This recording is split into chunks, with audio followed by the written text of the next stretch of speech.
Well, good morning, ladies and gentlemen. I'm Morton Blackwell, president of the Leadership Institute, and it is my pleasure to welcome you to this, our June Wednesday Wake Up Club breakfast. We have a great program for you today. I start by reminding you that we live in interesting times. And my habit in these matters, as veteran attendees and participants at this breakfast will recall, is to give you something out of the morning newspaper, and I always get something useful out of the Washington Times.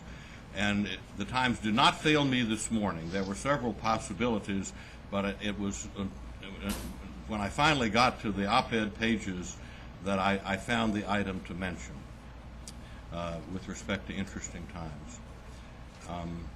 Do you know which country is now, at this moment, holding the presidency of the United Nations Security Council? Guess what? It's Syria. Now, that is really interesting, given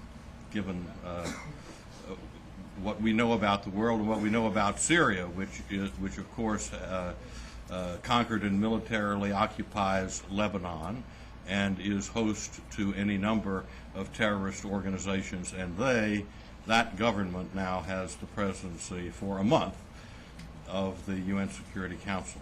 And it got me to thinking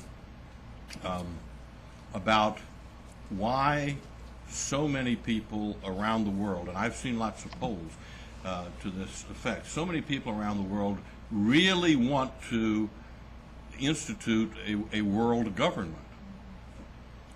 There are people in this country who want that as well, but not the majority. The great majority of the people of the United States want us to maintain our national independence and sovereignty. But you think about it, why would people in other countries want to have a world government? And obviously there's the socialist impulse, the concentration, centralization of power that plays there. But I think there's another factor that plays in other countries. If you look around the world, most cultures are suffering corruption to a far deeper and wider extent than we do in this country. We have way too much corruption in this country, but the systems in other countries are much less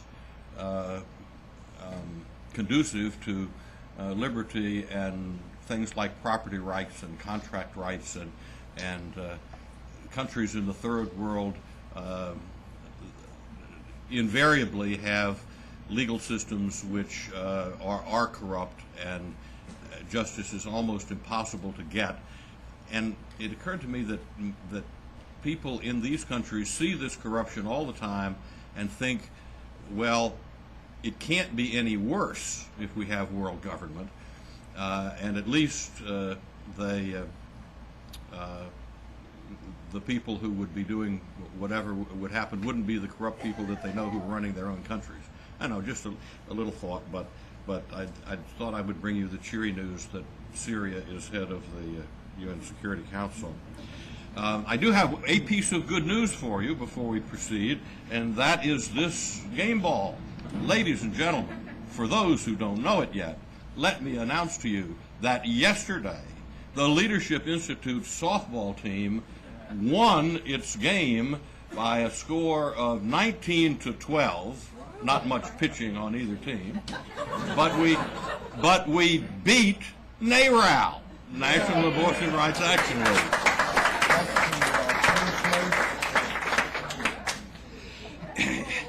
In 2002, the Leadership Institute has trained thus far 1,297 students in 66 schools.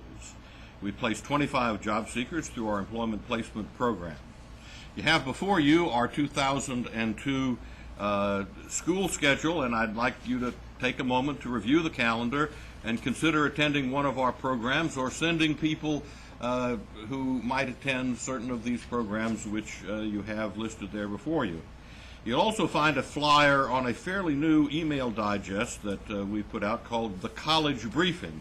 two of our staff members here produce it, and at the bottom of the flyer you'll notice a space provided for your name and contact information.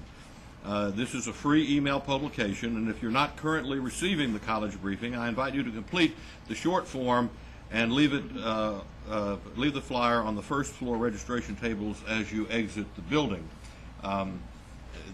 This short briefing comes out weekly during school semesters, and it's a compilation of actual excerpts from official campus publications, and it exposes the left in their own words as to how horrendously, outrageously left-wing most of these campus publications are.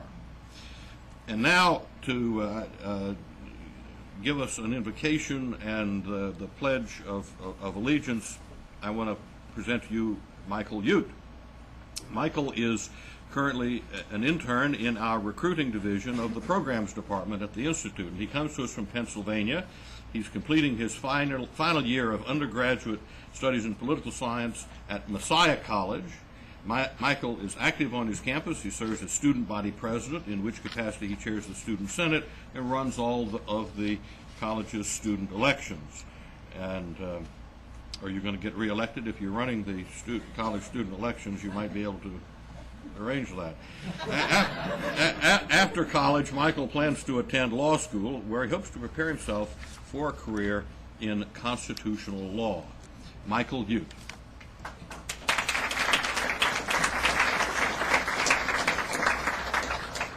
Would you please rise and join me in the Pledge of Allegiance? I pledge allegiance to the flag of the United States of America and to the republic for which it stands, one nation, under God, indivisible, with liberty and justice for all. Now would you please join me in a moment of prayer? Dear God, first I just want to thank you for our guest speaker this morning, for his presence here today, Mr. Thor Halverssen. I ask that you bless this time we have together. I ask that you continue to bless the Leadership Institute and all that it does. And I ask, Lord Jesus, that you would please watch over this great nation of ours. Keep us safe and out of harm's way. In the name of Jesus, I pray this. Amen.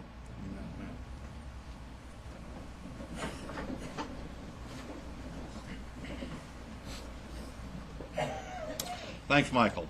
And now for a brief update on the 31st annual 4th of July soiree. I'm going to present to you Joel Brewer.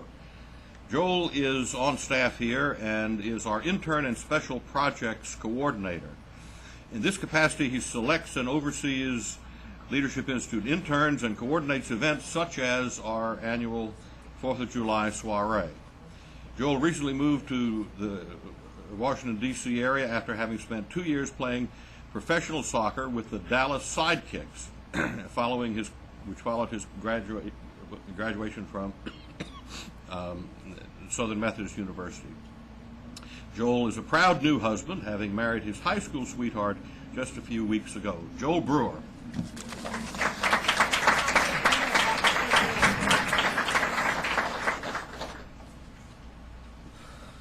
Thank you for those kind words, Morton. Let me get this. We've got a PowerPoint presentation set up, and let me get to that very quickly.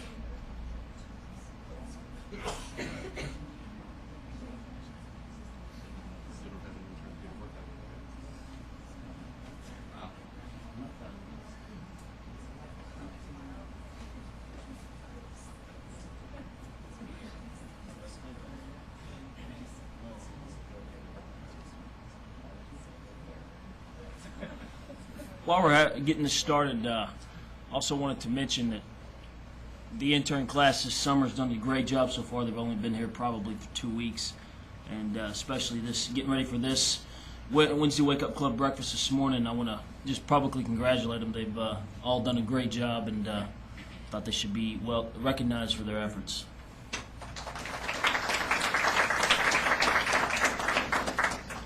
As Morton said, the soiree It's the 31st annual. It's going to be July 4th out at Fort Hunt Park. And if you've been in the past, you know that it's a great time for conservative families. So you ask the question, where? I say Fort Hunt Park, here in nearby Alexandria, Virginia. When? It's going to be 12 to 5, and it's going to be a free event. We ask you to bring your own dish, food, but we're going to provide a lot of things for you. I'm going to give you the list right here. Get this thing working here. First thing we have to offer: roast pig and turkey. Unbelievable. I've been told in years past that this has been one of the highlights of the soiree, so you want to be there for that. Including, we also are going to have some beer and soft drinks. Coors Brewing Company will be one of our corporate sponsors this year. We also, just things a little bit sketchy. Also, the Dixieland Band. I don't know if you guys, if any of you have been before. Dixieland Band does a great job putting on some music, and very enjoyable. Patriotic speeches. We're going to have a number of speakers. One headline speaker who we're still lining up, and then a number of other speakers from some major public policy groups. We're going to have a clown for the kids. We just solidified this. We're going to have a clown out there for 2 hours. I'm also told, too, that the clown is one of the highlights of the afternoon, so make sure you bring your kids if you don't. Also, we'd be remiss if we left out the adults. We're going to have some volleyball, some horseshoes, a number of games. So it's not just for the kids. We're going to have a lot of stuff for the teenagers and the adults to do as well. And again, much, much more at the soiree. Some of our grand patrons. These guys are our grand patrons. They sponsor us. We've got the 60 Plus Association, Coors Pack, Concerned Women for America, Leadership Institute, Marketing Partners Direct, National Right to Work, and the Regional University's Robertson School of Government. A who's who in the public policy world, and we're very appreciative of the sponsorship of these groups. We also have patrons, and then a separate section for co-sponsors. You can see the different groups: Accuracy in Academia. Down here we also have the Young Americans Foundation, the American Society for Defense of Tradition, Family, and Property, and also the Heritage Foundation. Just again, a who's who. Everybody's going to be there in conservative politics. So, if you want some more information, again, call this number, 703-247-2000. You can also visit the website, leadershipinstitute.org. And if you call this number, ask for myself or Mike Krimpaski. We're going to be kind of putting this thing on, obviously under the great tutelage and guidance of Mr. Blackwell. But ask for Mike or myself. And we hope to see you guys there. It's going to be a great event. July 4th. Be there or be nowhere. Thank you.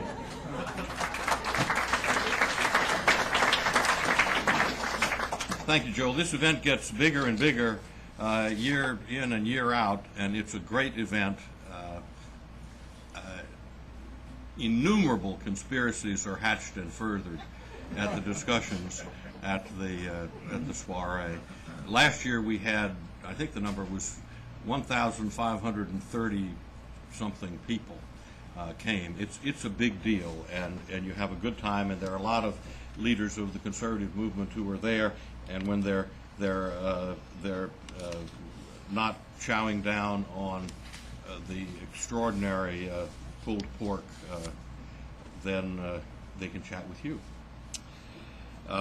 And now, to introduce our speaker, I'm going to introduce Katie Andrews. Katie came to the Institute from Ohio and currently serves as an intern with our Employment Placement Service. She's a sophomore at Hillsdale College, one of the few colleges in America that is not completely dominated by the left.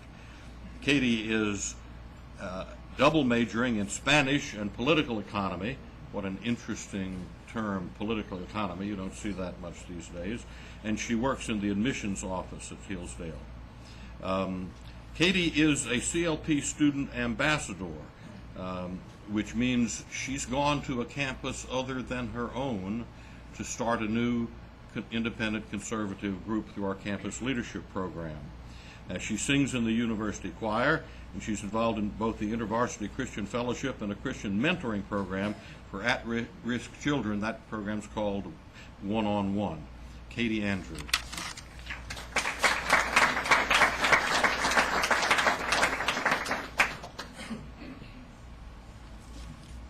Thor Halverssen serves as the Executive Director of the Foundation for Individual Rights and Education, also known by the acronym FIRE.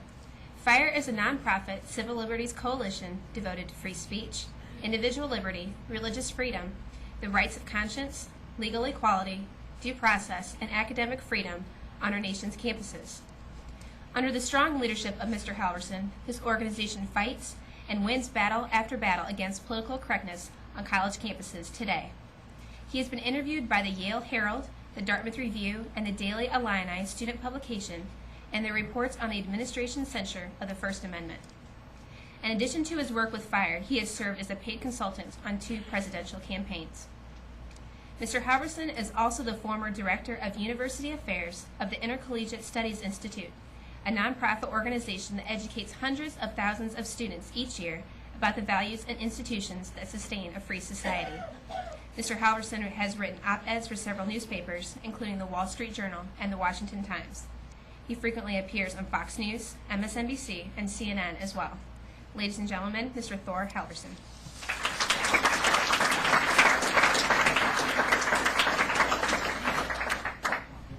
I guess I did a little research. I didn't know I was interviewed by the Daily Illini. I guess it must have been a long time ago. But in the interest of full disclosure, I must tell you that I am a graduate of the one of the Leadership Institute schools. I attended the student publication schools, and I have been an admirer of Morton Blackwell for many years. I first heard of LI when I was editing the conservative student newspaper at the University of Pennsylvania, where I learned what it's like to be unorthodox, what it's like to have eccentric and different views, and these views were my conservative views. I want to start off by, well, first, after I graduated from college, I did work for ISI, and then I started FIRE, and something that was really interesting and none of us thought of. I started FIRE with a professor at the University of Pennsylvania by the name of Alan Charles Kors and a civil liberties lawyer in Boston called Harvey Silverglate. And we came up with this great acronym, FIRE. People would remember it. And then William F. Buckley told us that you stand for freedom of speech, yet the name of your group, you can't shout it in a theater. So we kind of missed that one. But the other alternative is people then say, I've met you and some of your fellow firefighters. And every time I'm at the dentist or some sort of appointment involving a place where they ask you for your place of employment, and I typically don't write out Foundation for Individual Rights in Education. That's too long, so I just write FIRE. And everyone immediately assumes that I'm in the fire department. And their estimation of me goes up considerably. And I'm here to talk about double standards. And Morton wanted me to talk a little bit about commencement speakers and some of the double standards on college campuses.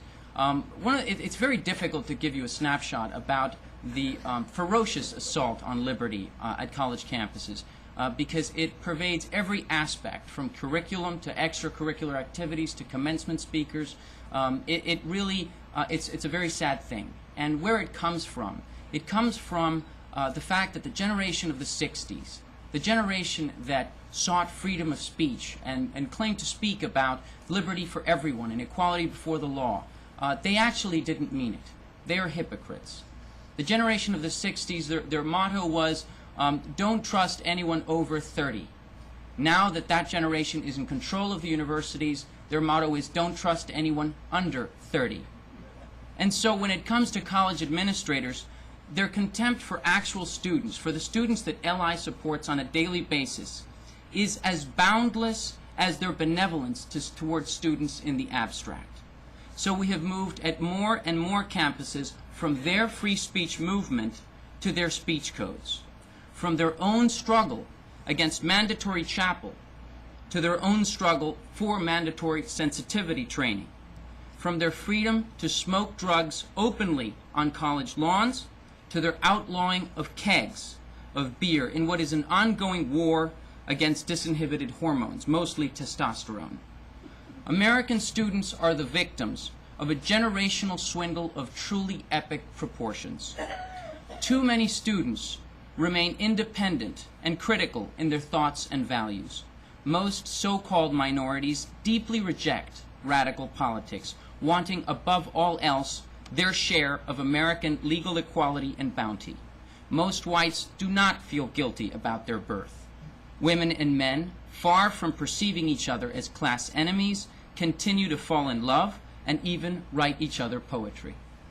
So the full weight of administrative authority must be brought to bear over students' extracurricular and private lives, speech, humor, and thought, in order to give politically correct moral enlightenment and inspiration to undergraduates. They truly consider the young people of America to be benighted. And the day they graduate, they must be sent off with one last left-wing lecture. This also gives the chance for the university to stroke their heroes in politics, in Hollywood, and the media by giving them a platform and typically an honorary degree. I'm going to talk first about speech codes and what they are and what they represent, and then I'm going to move on to commencements. Speech codes, or because no one has the courage to call them that, the verbal behavior or the verbal conduct provisions of harassment codes. In English, verbal behavior is speech. In what should be a national scandal, given the crucial importance of an education in freedom to America, universities are the scene of a ferocious assault upon free speech. There are now hundreds upon hundreds of colleges and universities that have restricted the First Amendment rights of their students and faculties. At public universities, even when unchallenged, these codes are manifestly unconstitutional. At private universities, they are generally unadvertised, and that constitutes fraud. Most universities promise academic freedom, but deliver selective oppression and censorship. Most promise non-discrimination on the basis of race, sex, and sexuality, but then they extend rights and programs differentially precisely on these grounds. We have names for that: false advertising, breach of contract. Speech codes illustrate this problem painfully. For example, Bowdoin College has banned jokes and stories experienced by others as harassing. Brown University has banned verbal behavior that produces feelings of impotence, anger, or disenfranchisement, whether intentional or unintentional. Colby College outlaws speech that causes a vague sense of danger or, quote, a loss of self-esteem. The University of Connecticut has outlawed inconsiderate jokes, stereotyping, and inappropriately directed laughter.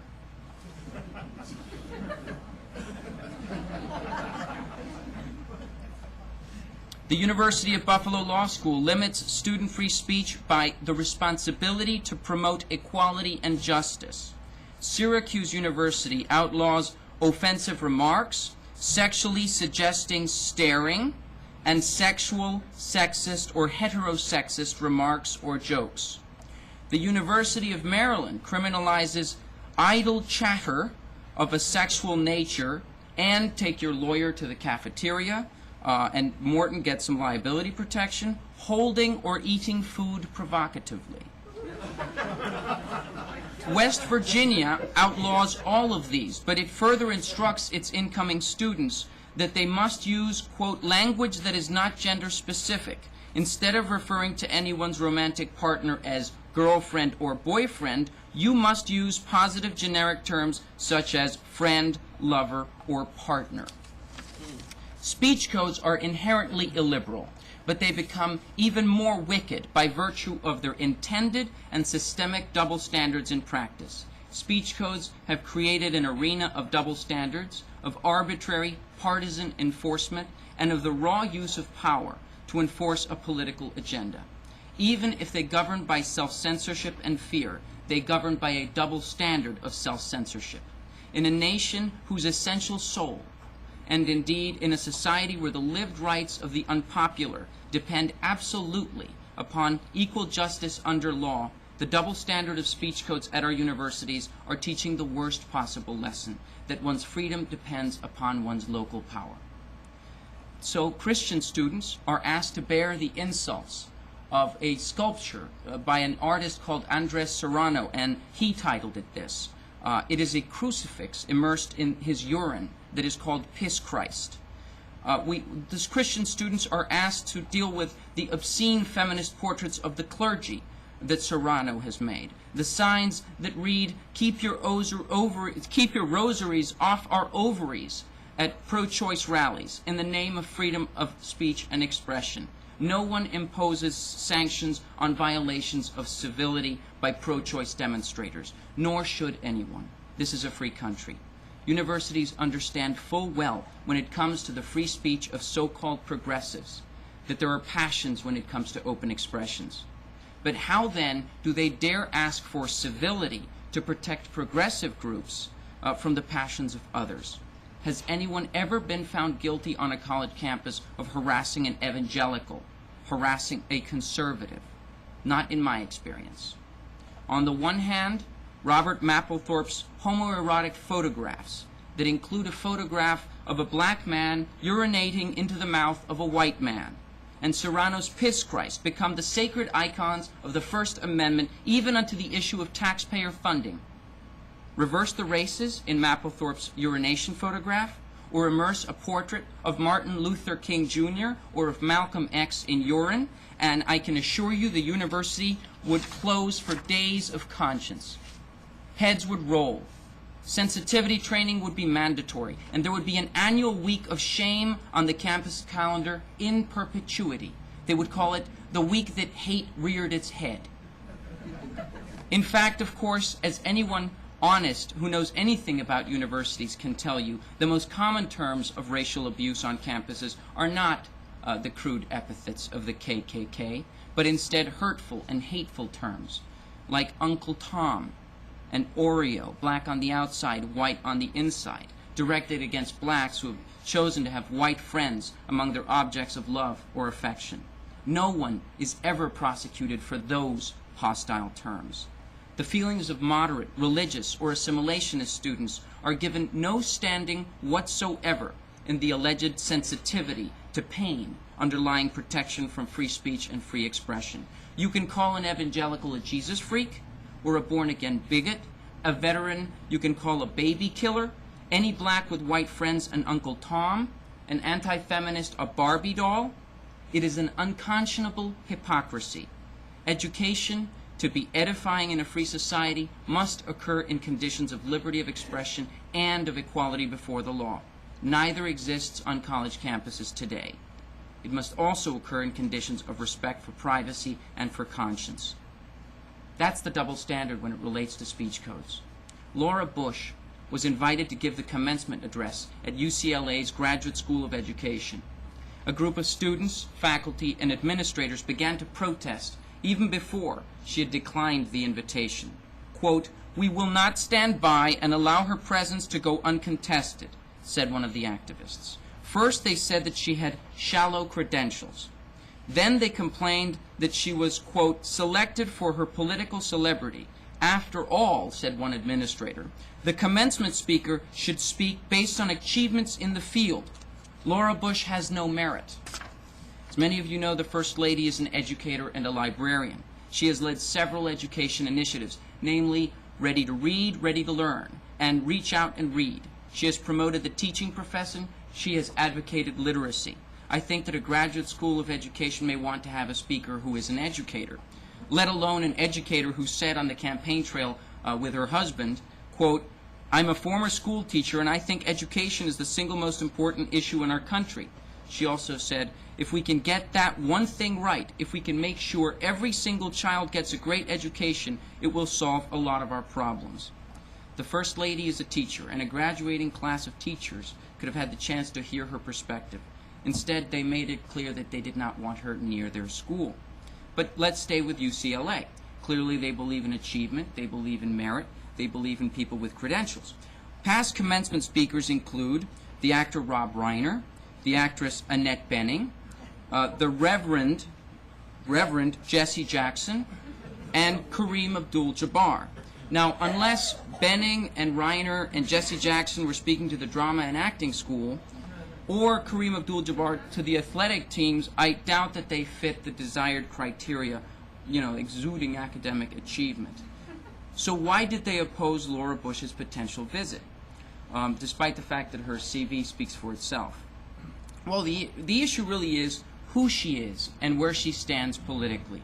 They oppose her UCLA engagement because of her political affiliation and her conservative viewpoint. She's seen as a threat to their political ideologies. Again, they want to send off those teachers and all students at graduation with one last left-wing lecture. The administration did not put up a fight. UCLA essentially let the controversy erupt and sent no public message to the First Lady that she was welcome. Imagine for 1 second if another First Lady, I don't know, Hillary Clinton, for example, had been opposed by the college Republican group at UCLA. You can be assured that the president of that school would have gotten on a soapbox and said, "We believe in freedom of speech. And even though some people may disagree with Mrs. Clinton, we are going to have her at this school, etc., etc., etc." When it comes to freedom of speech, again, in the abstract, they love it, and they love it for certain people. But whenever it's a viewpoint that they don't like, they seem to get lost. The UCLA dean did nothing to pursue this invitation. Hillary Clinton did, in fact, speak at a graduation ceremony, and it was for one of the SUNY schools in New York. In fact, lots of Clinton cabinet members spoke across the country in the past 2 months. University administrators are apparently still counting votes. And I see nothing wrong with having a former cabinet member, cabinet secretary, speak at a college. Robert Reich spoke at Grinnell College. Madeleine Albright spoke at the University of Washington. But again, I think, when was the last time a Reagan appointee made the commencement circuit? Not this year. In fact, in the past 5 commencements, I've yet to come across a single cabinet secretary from a government that was not Democratic. But enough with politicians. Let's look at the media. Bill O'Reilly is watched by millions and millions of Americans, yet he was not invited to speak at a single commencement. Instead, let's see, we have Jim Lehrer at my alma mater, the University of Pennsylvania, Tom Brokaw at Johns Hopkins University, Ted Koppel at Brandeis University. But wait a second, let's just move. Maybe they did it a little better with celebrities and actors and other assorted circus performers. Alan Alda at Caltech, Bill Cosby at Rice University, Whoopi Goldberg at Wellesley, Sidney Poitier at Claremont McKenna, Charlie Rose at Colgate, Danny Glover at Winston-Salem State, Annette Bening at San Diego, Maya Angelou at Case Western, Maya Angelou again at University of Illinois. But okay, where was Arnold Schwarzenegger? Where was Mel Gibson? Where was Bruce Willis? So the reality is a total of 6 well-known conservatives spoke on campus this year at graduation. We're talking hundreds and hundreds of universities. 6, 5 plus 1. Elaine Chao, Tom Wolfe, Bill Sapphire.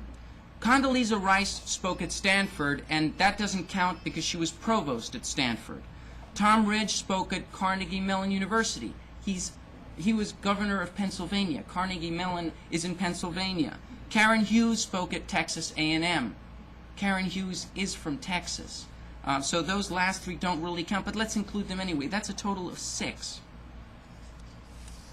We are denying students the perils and the bracing air of freedom, the freedom to define oneself, to find deep and creative alternatives to the coercive suppression of bigoted expression, to judge for oneself, the freedom of voluntary association, and the freedom of legal equality. Everyone who cherishes freedom must understand something essential. It is indivisible. No one enjoys in safety more than the least of us enjoys. To cherish freedom and equality before the law is not to approve of all or even most of the uses individuals make of that freedom. To allow speakers to address a graduating crowd that may disagree with them is not to approve of what those speakers will say. What an absurd notion. and what a vicious form of emotional and academic blackmail that absurdity currently is. Rather, it is to cherish freedom itself as a way of being human. The struggle for that freedom at universities is one of the defining struggles of the age in which we all find ourselves. By virtue of being here, I note that you have recognized and joined that struggle. Please continue to support the Leadership Institute and all of those organizations that pursue that struggle with rigor, vigilance, will, and courage. There are no sidelines. Thank you.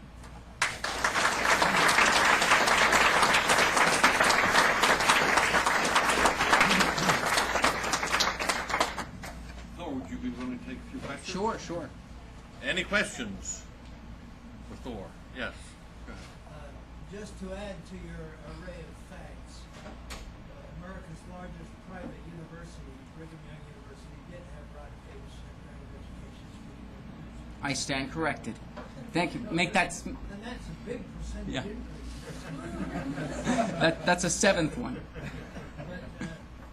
you know, I mean, your remarkable array of facts is really very cogent. I'm just wondering, do you have much opportunities on television and talk shows? Well, our group is only about 2.5 years old, and we are expanding and developing, and we do make it on television a surprising bit. And we will be, I can assure you that there's a lot of energy where this came from, and we're going to be around for quite a while, and we're going to be making a lot of trouble for those who want to make our campuses monolithic when it comes to points of views and academic perspectives. What projects are you all working on right now? Well, the speech codes that I mentioned, I was telling Morton that we have a very big internship program compared to the size. In fact, our interns double the size of the staff, and I'm running essentially a sweatshop of interns that is doing research, and we are cataloging each and every single speech code in the country. And our goal is to expose these at some point in the future when some accurate research has been done with a website that will be speechcodes.org. And on that website, we will also encourage as many law firms as possible to cherry-pick the cases they want to, because at public universities, these codes are manifestly unconstitutional. So that's the sort of, we also do day-to-day cases. We take a lot of high-profile individual cases, but that's really the sort of retail end. The research and long-term projects we're doing in the back end, and that's one example. Are you taking these compilations of speech codes to the appropriate appropriators in the state legislatures in the case of any school that is receiving state funds? Well, that along with mailings to alumni will definitely, but we're talking, the resources that will be required to do that will be considerable. And what we want to do instead is focus, if we can, on solving this problem through just public exposure in the media. If we can identify some support to carry that out, we would definitely do that. There's no need to necessarily go to looking at state constitutions, considering the Bill of Rights really supersedes everything. And many times colleges and universities say, well, but federal regulations have said that we need to have this hate speech thing in order to prevent nothing. Nothing trumps the First Amendment. Nothing. In some campuses, I'm thinking at the University of Texas in particular, any 501c3 organization can go on campus, used to be this way anyway, for 2 weeks a year to solicit contributions. Now, you can also campaign and protest and things like that. Would that organization be liable under the speech codes? And if they were to campaign and, say, oppose homosexual marriage and were found to be picket, hateful, bigoted, whatever you want, would they be subject to a lawsuit?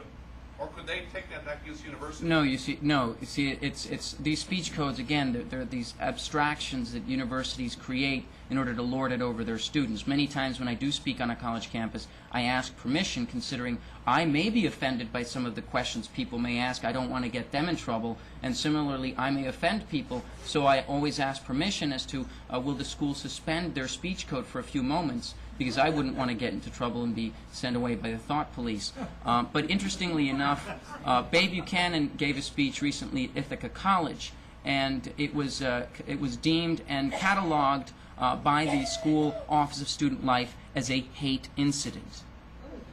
That gives you a sense of the climate. We are not dealing, ladies and gentlemen, this is not a question of the liberals on campus or fighting the liberals on campus. Campus is allowed two perspectives. It's definitely true. They allow a liberal perspective and a leftist perspective.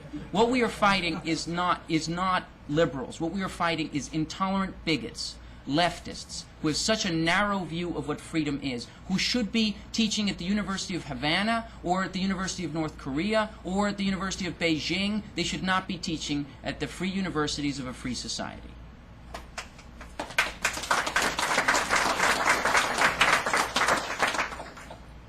I heard Bill Bennett the other day and found out that he, like myself, was a graduate of Berkeley in the 60s. And in those days, he said that many of his views, which were probably liberal in those days, belief in equal opportunity and assimilation of immigrants and all that, are now considered very conservative.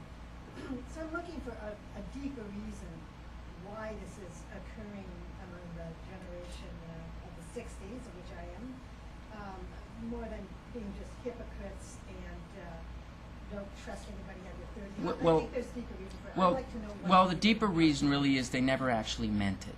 They never actually stood for it. If you look at the anthems of the free speech movement, if you look at their publications, if you look at their speeches, I mean your generation, I mean the 60s generation. You're talking about those who are, I think there are, you did mean that, but you're talking about those who now find themselves in your... Yes.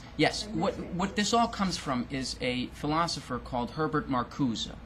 Marcuse wrote a text called Repressive Tolerance, that essentially what it says is, in order to be truly free, we need to have a period where those who are on top, those who have certain sexual or racial characteristics, that we will not tolerate them, that we will keep them silent, and we will have that for a certain period of time until everything balances out. Of course, it never balances out, and what it means is simply the oppression of some by others. It is not equality before the law. It is not freedom of speech. These people don't believe in freedom of speech. Their idea of freedom of speech is if conservatives are silenced, then others are free.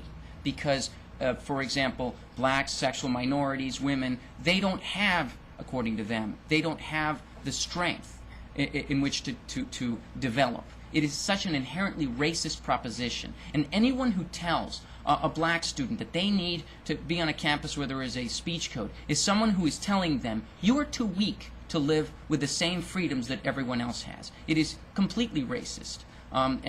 You are not, anyone who says that is clearly not a friend of someone who's a minority or in a protected class.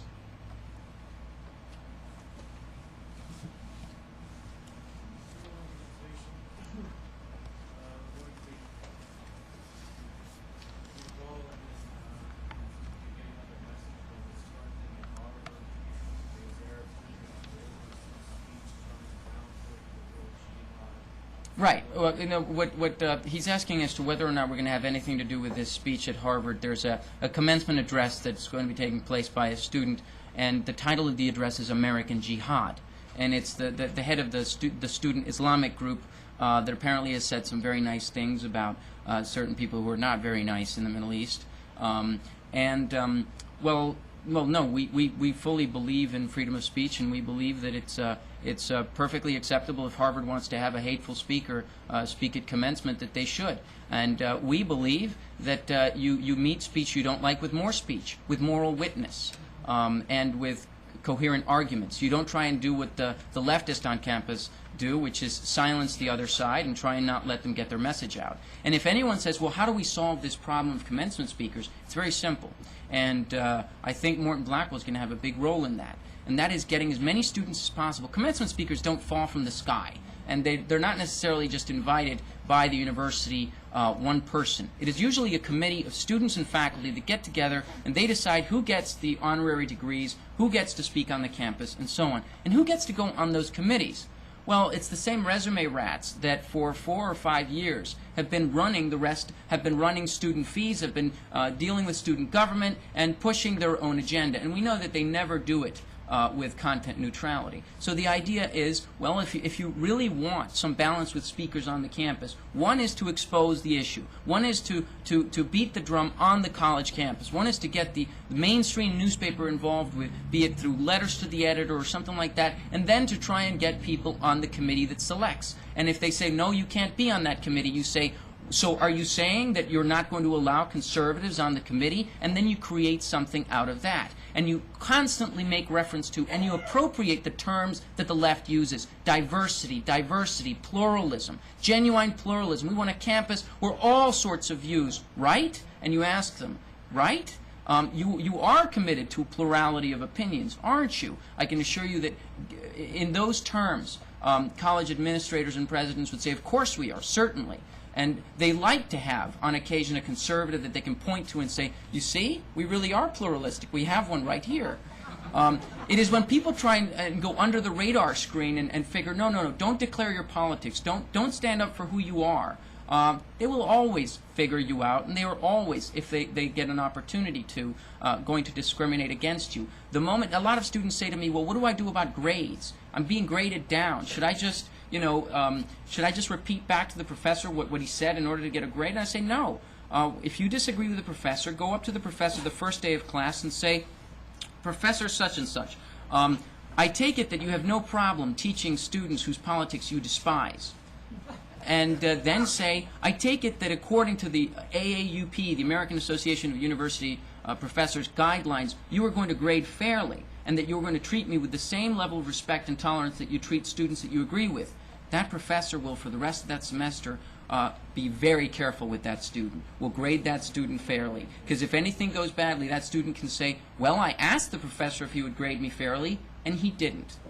So that they know if you stand up to bullies, they always crumble. And this applies across the campus. This is why something like the college briefing, for example, is such an interesting and useful project, because it really gives you unadulterated information about what is being said on the college campus. Sunlight truly is the best disinfectant. Right? To Lady. what extent is your organization challenging the NEA, the strongest union in the country, and the CLU, and the Professors Association? Well, we actually, our niche is very narrow and defined, and our ability to be effective it is because precisely we polarize with universities and we hold them responsible. We do not involve ourselves with the NEA, but Morton knows of several organizations that are very good on these issues, and I'm sure that he could lead you in that direction. Morton, do you have? I think Landmark Legal is doing some terrific work with on the NEA. There are something like 20 legal defense foundations that are conservative, and many of them undertake attacks on the NEA. The National Right to Work Committee is very active against things that the NEA does. There are plenty of organizations. Well, not. There are a number. I don't think they're enough. I don't think they're strong enough. I share your opinion that the NEA is a horrible problem. In fact, it is the local state affiliates of the NEA are in many states the single most powerful political force in politics, and it's a pernicious thing. And that's one of the reasons why I think it's extremely important that we go to educational choice, and that we and I'm looking forward with great anticipation to the decision which should come out this month about a voucher program in Ohio. The Supreme Court has heard the case, and the opinion is expected. And if it turns out that it's held constitutional by the Supreme Court, I think there's a better than even chance that it is. We're going to have a real breaking of the power of the NEA. The labor union control of the public education system depends upon their continuing to beat us in every single jurisdiction and state.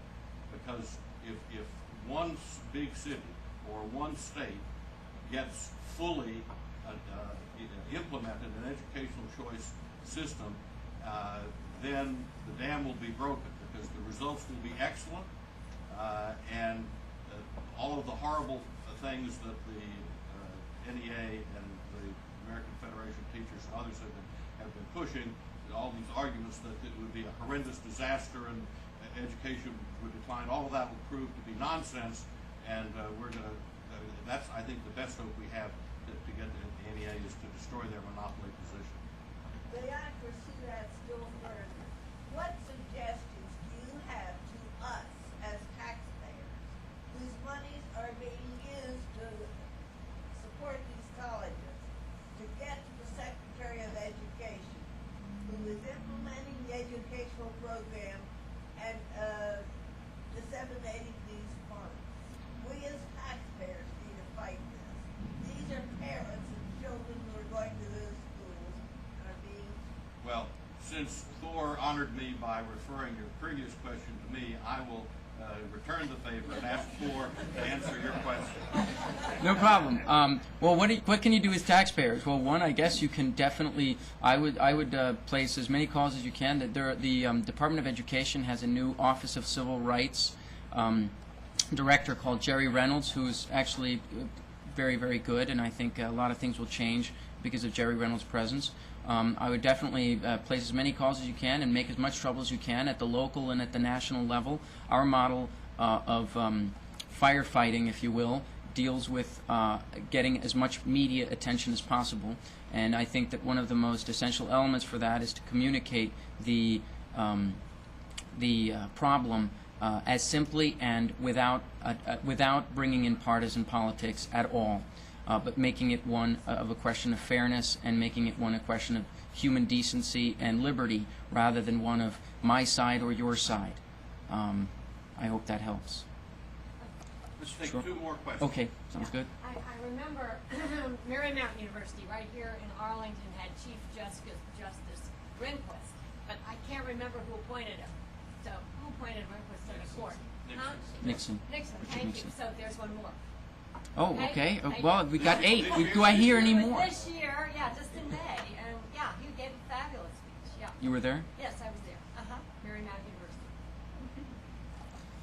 Last question. My question is, how effective do you feel that the various legal organizations that are representing individual students, how effective are they in the overall battle to restore freedom to our college campuses, of which you're, and I'd like to congratulate you for the part that you're playing in terms of codes and others. And 2, where's the light at the end of the tunnel?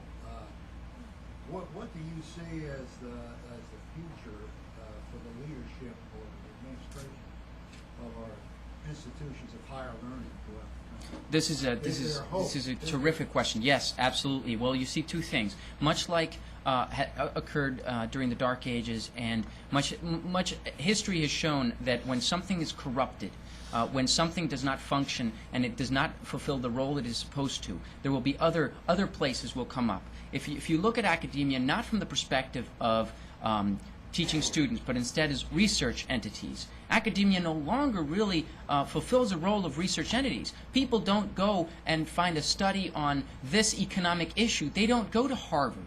They go to the Cato Institute, or they go to Heritage, or they go to Brookings, or they go, be it a liberal or a conservative think tank, they will go to a think tank. They will not go to a university. It was not like that before. So because we live in a free society, the principle of creative destruction does come up. And there is some competition against universities. You know, places like Hillsdale College do exist. But people send their children to universities not because necessarily of the education they will get. They send them to universities because of the value of the degree. So whereas a lot of parents are sending their children to Hillsdale, many of them will say, no, I want my child to go to Penn State or to Yale or to Harvard because I know that's going to get them job security for life and so on.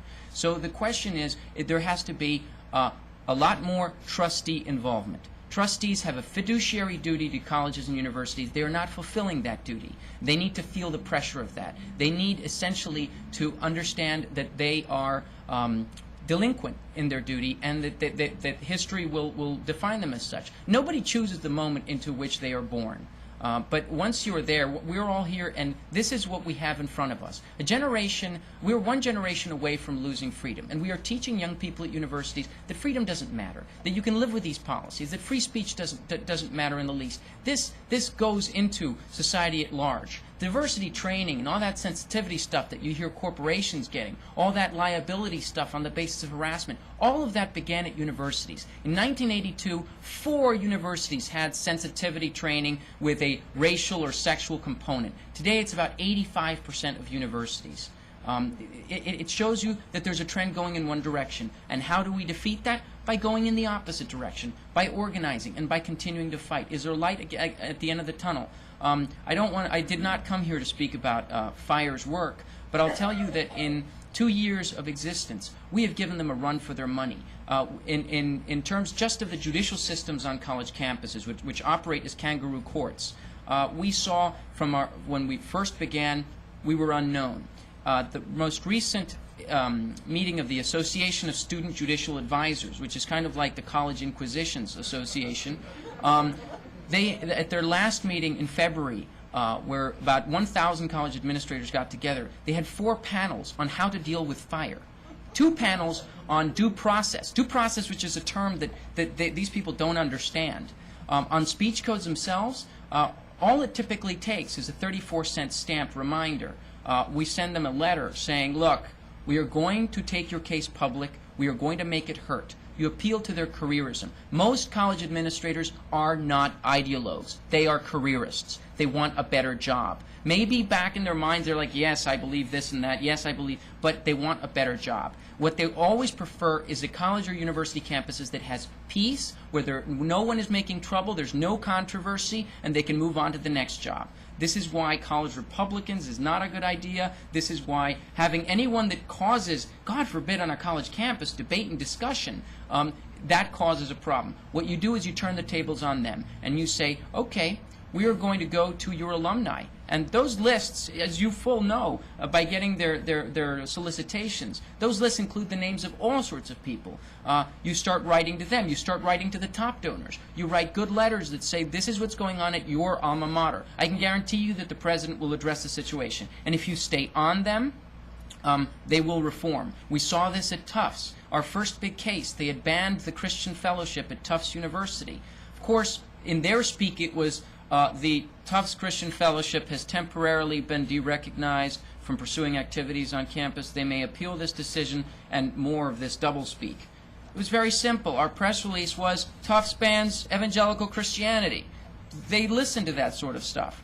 And with a track record, they now realize, I don't really want these people on my back, so let's just do what we're supposed to do and move on. I'm very, very optimistic.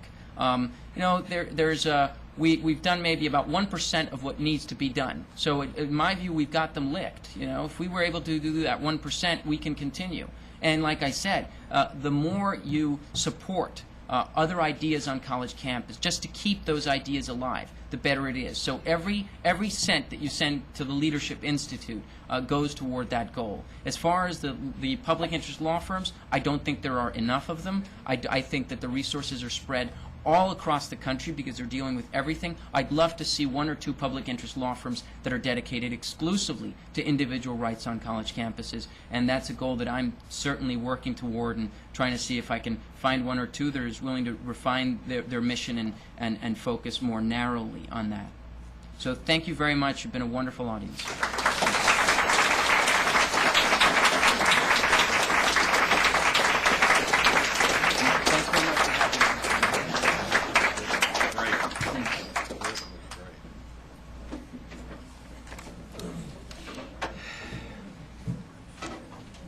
Ladies and gentlemen, you can see what an outstanding individual Thor is and what an outstanding organization he is leading, and you can also see how much your contributions to the Leadership Institute are doing to help raise up folks like this and make them more effective. Thor was kind to endorse contributions to the Leadership Institute, let me again returned the favor by endorsing contributions to FIRE with a leadership this effective and the record which they have done. Every single penny that goes to FIRE is put to very good use, and Thor has done just a wonderful job. He's brilliant and he's effective and he achieves lots of results. I did have one suggestion to make, a very serious one.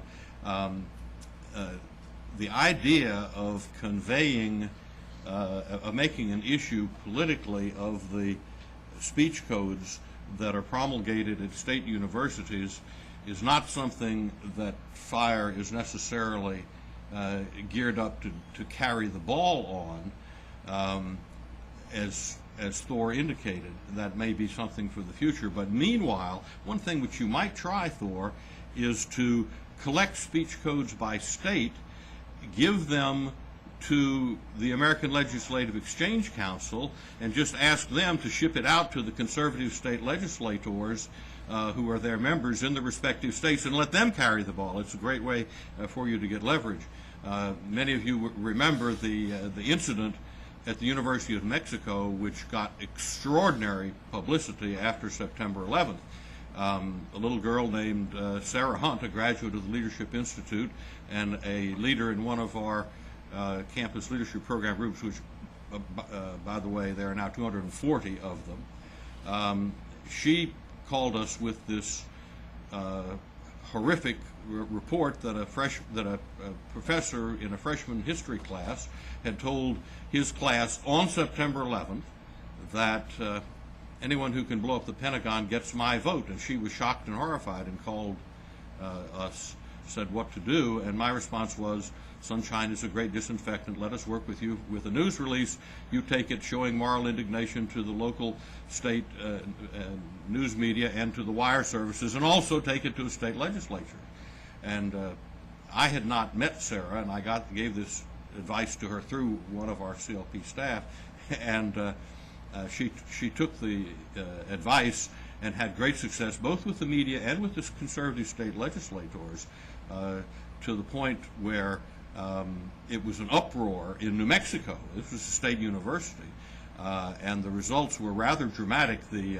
After the state legislators got into the issue, the university president issued a statement being critical of this guy being an employee of the state, and obviously he would have the right to speak as he chose, but in a free society. But it was a horrific kind of a thing. And later, when we did some videotaping of her, I saw Sarah Hunt.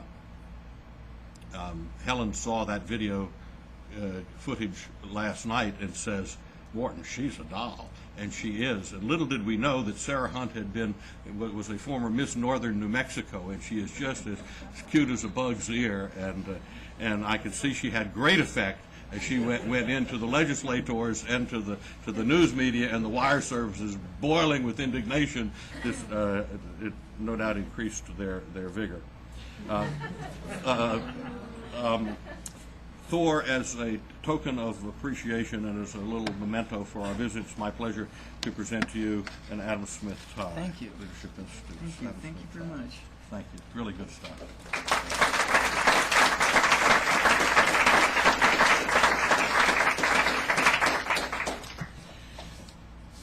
I invite you, ladies and gentlemen, to join us next month, July 3rd, for our next Wednesday Wake Up Club breakfast. Our guest speaker will be Michael Farris, who is the president of Patrick Henry College and the chairman of the Homeschool Legal Defense Fund.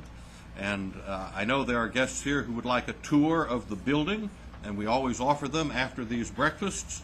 And Eric Putman, who is here, raising his hand, will take those of you who are interested. I know most of you have been on the tour, but we always offered it and always have some takers for it.